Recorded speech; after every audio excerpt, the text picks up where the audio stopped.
Moin Moin meine Freunde des selbsterzeugen Stroms und herzlich willkommen zu einem neuen Video. Heute B300K. Ja, tut mir leid, ich bin etwas spät dran mit dem B300K, aber ich möchte euch das Ganze natürlich nicht vorenthalten. Wie ihr seht, B300K habe ich hier zusammen mit meiner AC300 an dem nicht schönen Tag gekoppelt. Keine Sonne leider. Aber gut, was will man machen? Man nimmt alles mit, was man will. Ich möchte euch den B300K Akku heute einfach mal vorstellen, vielleicht auch ein paar Unterschiede zum normalen B300 Akku erläutern. Und ja, ich würde sagen, wir fangen gleich mal an. Und zwar ist das erste Offensichtliche bei dem B300K, wenn man den einschaltet. Ich werde einmal den Solareingang trennen und die AC300 ausschalten. Und dann bin ich mal gespannt, ob ihr vielleicht einen Unterschied zum normalen B300 Akku hört. Also wir haben jetzt erstmal alles ausgemacht. Warten wir noch ein Momentchen. Und dann schalte ich die AC300 mal wieder ein. Wir können einfach mal den Solarstecker reinstecken. So.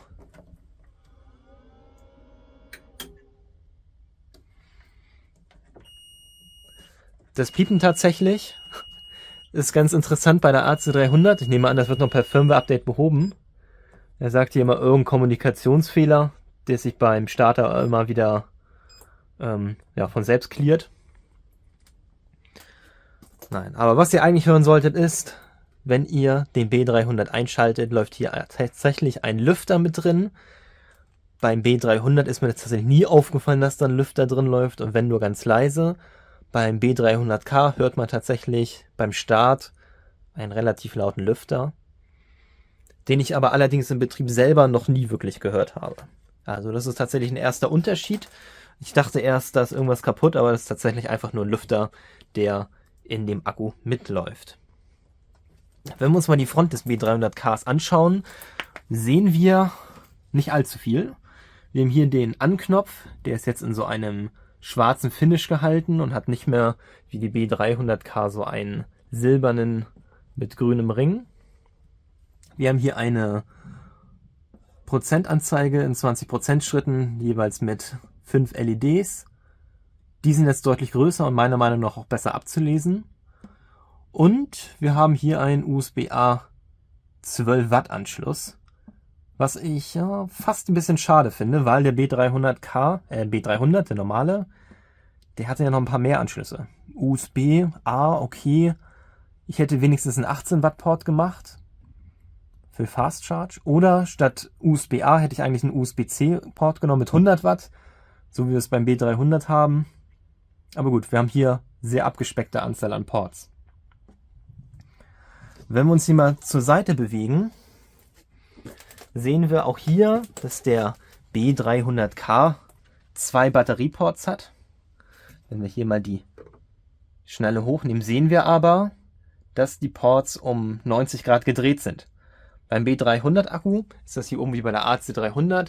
Wir haben die Verriegelung und den Auf- und Zu-Mechanismus sozusagen oben liegend. Hier haben wir das Ganze seitlich liegend. Also hier so um die Ecke rum. Kann man gut finden, kann man schlecht finden. Ich habe jetzt ehrlich gesagt keinen Nachteil für diese Methode. Man konnte das hier immer gut abziehen und dann so rausziehen. Ups, da habe ich jetzt aus Versehen den Lock-Button nach hinten gezogen. Genau, man kann das natürlich auch so seitlich ziehen und hier entriegeln. Ja, kann man machen, wie man will. Ich sehe, wie gesagt, keinen Vorteil, dass die so seitlich sind. Aber sie sind 90 Grad gedreht, sollte man vielleicht wissen. Interessant bei dem B300K Akku ist die Rückseite, die ich euch leider nicht wirklich zeigen kann, weil es alles etwas eng hier ist. Aber ich hoffe, man kann es halbwegs sehen. Wir haben nämlich hier, also wenn wir uns das hier mal angucken, hier haben wir jeweils 4 Löcher. Die 4 Löcher sind M5-Fassungen, also für M5-Schrauben, und das ermöglicht uns, den B300K sozusagen irgendwo an eine Wand festzuschrauben. Und wenn wir uns nochmal die linke Seite so ganz grob anschauen, wie gesagt, ist alles etwas eng hier. Da sehen wir noch so ein kleines Mesh-Gitter. Dieses Mesh-Gitter ist quasi die Öffnung für den Lüfter. Genau. Und was sind dann die Hauptunterschiede zu einem normalen B300 Akku? Könnte man sich jetzt erstmal fragen. Also ich würde sagen, so auf den ersten Blick sind die relativ ähnlich.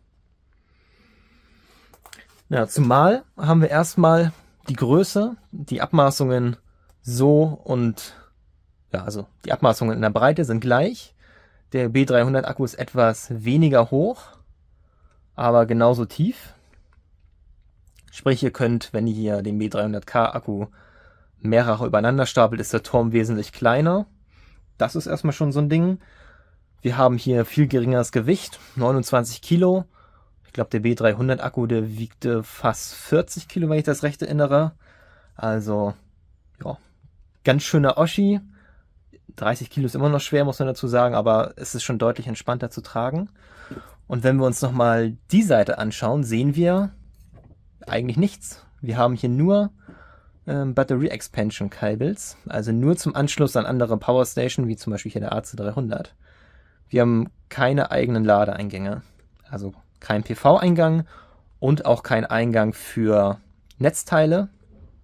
Das heißt, ihr könnt das Ganze hier nicht standalone betreiben, es sei denn, ihr ladet das Ganze hier irgendwie über einen AC300 auf und wollt dann nur den USB-Ausgang nutzen.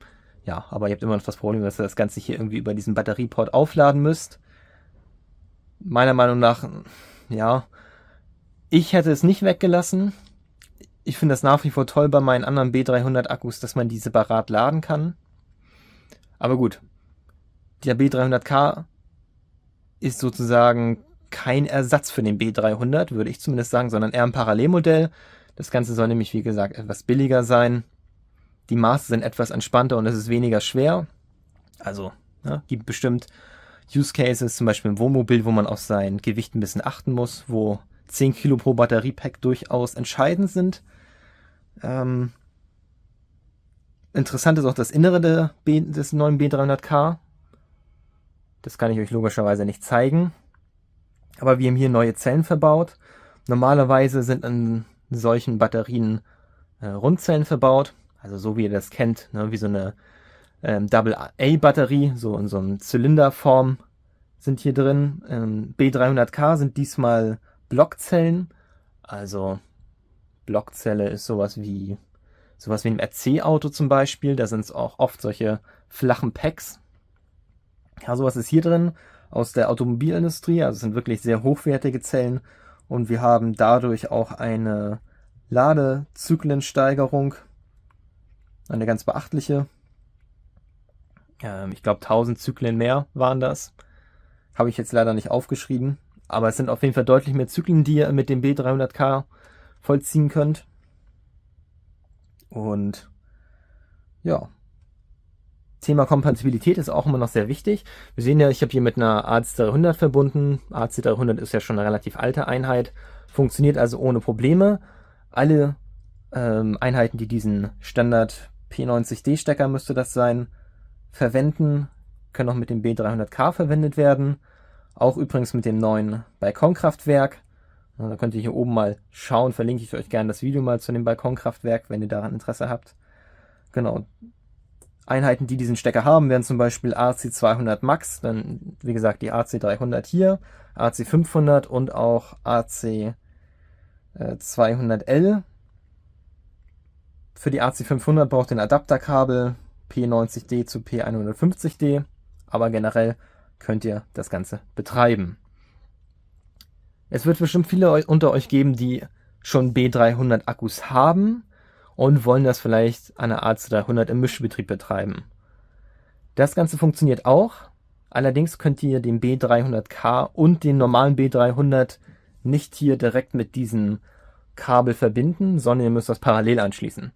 Also ihr schließt hier den B300K an zum Beispiel Extension Port 1 von eurer AC300 ein und habt ihr dann einen B300 Akku, der würde dann hier unter angeschlossen werden. Also die beiden Akkuarten müssen parallel zueinander angeschlossen werden, können aber im Verbund sozusagen, wenn sie hier unabhängig verbunden sind, miteinander betrieben werden.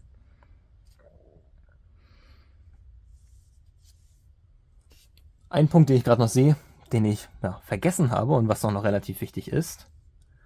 Wir haben hier ein kleineres Batteriepack. Der B300 ist ja knapp über 3 Kilowattstunden groß. Der B300K 2764,8, also etwas kleiner. Ja, ist die Frage. Also es sind, sagen wir, roundabout irgendwie 200 Wattstunden. Das summiert sich natürlich, wenn man die übereinander stapelt mit 4 Stück. Na, dann merkt man das vielleicht schon. Ich würde sagen, auf den einzelnen Akku betrachtet merkt man es nicht super viel. Aber muss euch bewusst sein, ihr habt hier auf jeden Fall weniger Energie. Dafür aber ja, kleinerer Formfaktor, deutlich leichter. Und ja, auch ein bisschen, sagen wir mal, freshere Optik. Ja, das Ganze ist ein bisschen aufgefrischt. Und ja, ich bereue es auf jeden Fall nicht, diesen B300K zu haben. Wie gesagt, an sich ein schönes Batteriepack.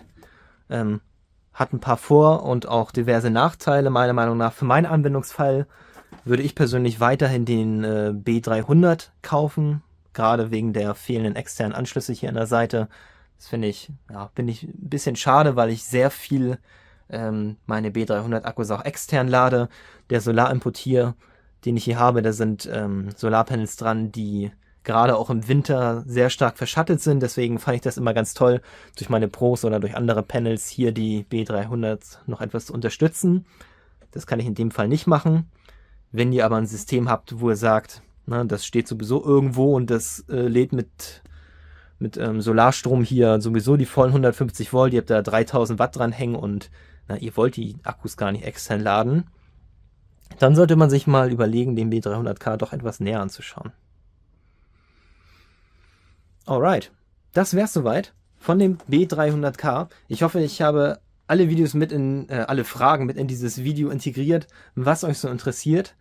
Sollte ich was vergessen haben, schreibt es gerne in die Kommentare oder wenn ihr im Forum seid, dann natürlich auch gerne dort mit in die Kommentarsektion. Und dann würde ich sagen, vielen Dank fürs Zuschauen. Bis zum nächsten Mal, euer Erik. Haut rein!